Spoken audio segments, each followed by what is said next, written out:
মাই dear student, আৰু এটা নতুন ভিডিঅ'লৈ মই তোমালোকক সকলোকে স্বাগতম জনাইছোঁ।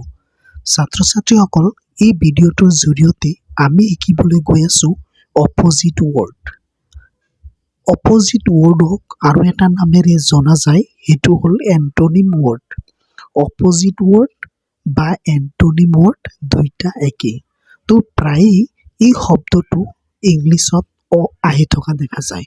প্ৰায় এক্সামতে ইংলিছত এই অপজিট ৱৰ্ডটো বা এণ্টনিম ৱৰ্ডটো আহি থাকে।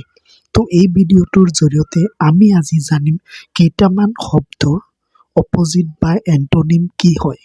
তো তোমালোকে ভিডিঅ'টো শেষলৈকে ধুনীয়াকৈ চাই থাকিবা। তো চোৱা, মই ধুনীয়াকৈ লিখি লৈছোঁ, তোমালোকে চাই থাকা। অপজিট ৱৰ্ড স্লেছ বা অব্লিক এণ্টনিম ৱৰ্ড। তো চোৱা, ধৰি লোৱা শব্দটো আছে এবল। তো এবলৰ অপজিট হৈ যাব বা এণ্টনিম হৈ যাব আনএবল। তাৰপিছত চোৱা এক্টিভ। এক্টিভৰ অপজিট ৱৰ্ড বা এণ্টনিম ৱৰ্ড হ'ব ইনএক্টিভ। তাৰপিছত চোৱা মেস্কুলিন। মেস্কুলিন, ইয়াৰ অপজিটটো বা এণ্টনিমটো হৈ যাব ফেমিনাইন।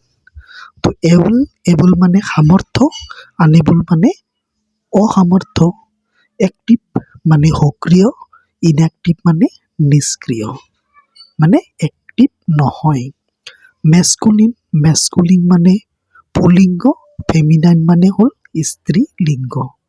তাৰপিছত চোৱা মাইনৰ। মাইনৰৰ অপজিট হৈ যাব মেজৰ। মাইনৰ মানে লঘু, মেজৰ মানে গুৰু। মানে মাইনৰ সৰু হয়, মেজৰ মানে ডাঙৰ হয়।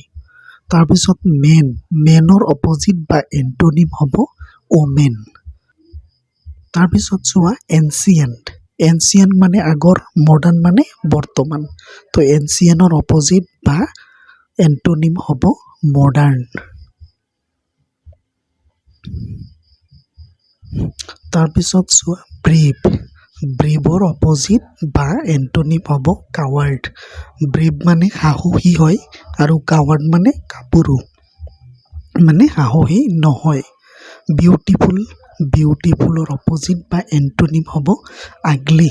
বিউটিফুল মানে ধুনীয়া, আগলি মানে কুৎসিত, মানে দেখাত ধুনীয়া নহয়। বোল্ড।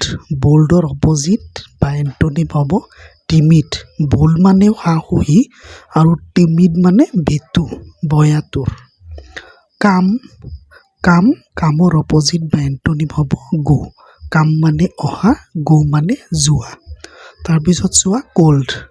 কোল্ডৰ অপজিট আৰু এণ্টনিম হ'ব, আমি অসমীয়াত বিপৰীত শব্দ বুলি কওঁ।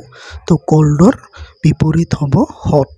কোল্ড মানে ঠাণ্ডা, হট মানে গৰম। তাৰপিছত চোৱা ক্লিন। ক্লিন মানে চাফা, ইয়াৰ অপজিট বা এণ্টনিম হ'ব ইংলিছত ডাৰ্টি। তাৰপিছত আৰু চোৱা মেক। মেক মানে বনোৱা, তৈয়াৰ কৰা, আৰু ইয়াৰ অপজিট হৈ যাব ব্ৰিক, ভাঙা। মেক্সিমাম। মেক্সিমাম মানে আটাইতকৈ বেছি, আৰু মিনিমাম মানে আটাইতকৈ কম। ক্লেভাৰ। ক্লেভাৰৰ অপজিট হ'ব ষ্টুপিড। ক্লেভাৰ মানে চতুৰ, ষ্টুপিড মানে মূৰ্খ। তাৰপিছত চোৱা ডি। ডিৰ অপজিট বা এণ্টনিম হ'ব নাইট। ডি মানে দিন, নাইট মানে ৰাতি। ইয়াৰ পিছত চোৱা অৰেল। অৰেলৰ অপজিট বা এণ্টনিম হ'ব ৰিটেন। অৰেল মানে হ'ল মৌখিক, আৰু ৰিটেন মানে হ'ল লিখিত। তাৰপিছত মাছ। মাছৰ অপজিট বা এণ্টনিম লেছ। মাছ মানে বেছি, লেছ মানে কম। তাৰপিছত আৰু এটা চোৱা ডাৰ্ক। ডাৰ্ক মানে হ'ল এন্ধাৰ, লাইট মানে হ'ল পোহৰ। তো ঠিক আছে,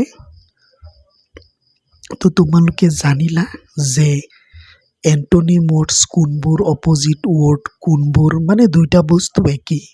তো কোনবিলাক শব্দৰ কোনবিলাক অপজিট বা এণ্টনিম ৱৰ্ড হয়, তোমালোকে এই ভিডিঅ'টোৰ জৰিয়তে শিকিলা। এনেকুৱা আৰু বহুতো শব্দ আছে, তো সেইবিলাকো তোমালোকে শিকিব পাৰা, আৰু লাহে লাহে ময়ো তোমালোকক দি দিম। তো মোক লাগিছে তোমালোকে ভিডিঅ'টো চাই পেলাই কিবা কিবি শিকিলা। যদি ভিডিঅ'টো ভাল লাগিছে ভিডিঅ'টো লাইক কৰিবা আৰু চেনেলটো ছাবস্ক্ৰাইব কৰি দিবা আৰু তোমালোকৰ বন্ধুবৰ্গলৈ শ্বেয়াৰ কৰি দিবা। ধন্যবাদ।